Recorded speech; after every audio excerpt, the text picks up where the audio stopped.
যে 4 জন ওর সাথে খেয়েছে তারা কোথায়, তারা কেন মিডিয়ার সামনে আসছে না? তাই ঠিকই তো, তো। তারা কেন আসছে না? তোমার ওই দিন ডিউটি ছিল না রাতে? ওই দিনকে আমি নাইটে ডিউটি করছিলাম। আচ্ছা। আমি নাইটে ডিউটি করে এসেছি, আমার লাস্ট নাইট ছিল।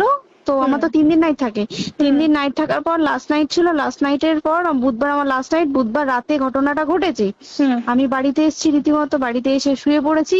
3টের সময় আমার কাছে ফোন এসছে যে সবাইকে ডেকে পাঠিয়েছে, ইমিডিয়েট আয়। হুম। তখন গিয়ে দেখি আরজি করে এই অবস্থা, পুরো গোটা হাসপাতালকে ডেকে পাঠিয়েছিল।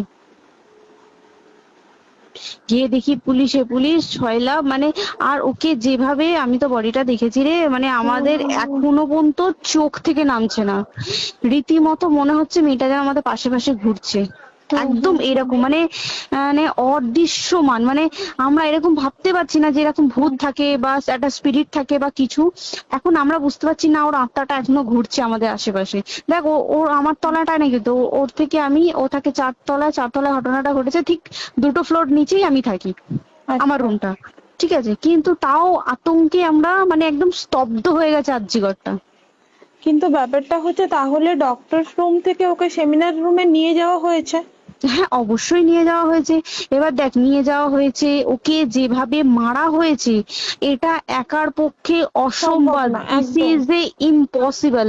পুরোপুরি গ্যাং রেপ, গ্যাং রেপ ছাড়া কোনো কিছু নয়। আর শুধুমাত্র রেপ নয়, রেপ হলো, করলো, ছেড়ে দিল, ঠিক আছে, ওকে রীতিমতো মার্ডার করেছে। মানে মানে হিসেব মতো যা বুঝছি মানে তোমার কথাতে, হ্যাঁ, ওটা হচ্ছে ওর ওই বন্ধু বান্ধব মেবি ইয়েস, জড়িত। এক্স্যাক্টলি।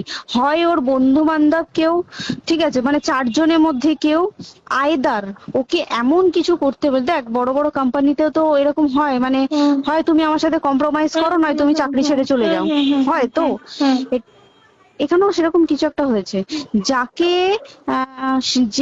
যে ক্রাইম করেছে সেও কিন্তু নর্মাল ডক্টর নয়, কিন্তু সেও একটা ভালো পোস্টে র্যাঙ্ক করছে, বুঝতে পেরেছিস? তবেই কিন্তু পুরো ব্যাপারটাকে হসপিটাল চেপে যেতে চাইছে, পুরো ব্যাপারটাকে। তাহলে এই সিভিক যে ও কোথা থেকে আসছে?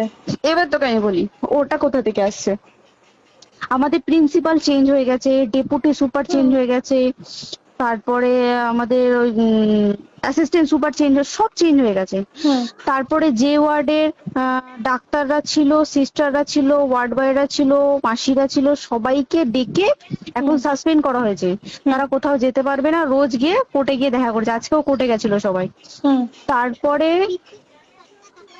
উম, তারপরে তোমার তোর এগুলো হলো, তারপরে তোর কি বলে, আরে বল না, ওই সিবিআই এটা হয়েছে কি, মানে ও সেই সঞ্জয় রায় যে ধরা পড়েছে, হুম অ্যাকচুয়াল কিন্তু ও নেই, হুম ঠিক আছে, ওর এতটা ক্ষমতাই হয় না।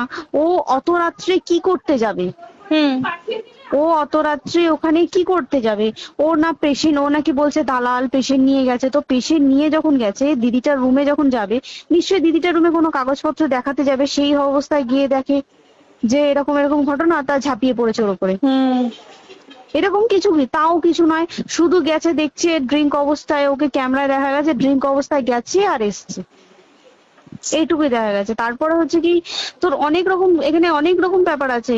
যে দিনকে ঘটনাটা ঘটে তার ঠিক 2 দিন পরে ওই সেমিনার বাথরুমের অজুহাত দিয়ে সেম ডক্টর যে রুমের দেওয়ালটা আছে ওই হুম দেওয়ালটা ভেঙে দিয়েছে।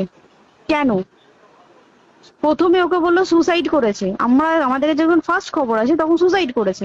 হুম তারপরে যখন হসপিটালে যাই তখন গিয়ে শুনছি নাকি না, সুসাইড করেনি, এটা রেপ করেছে, রেপ করে মার্ডার করা হয়েছে। হুম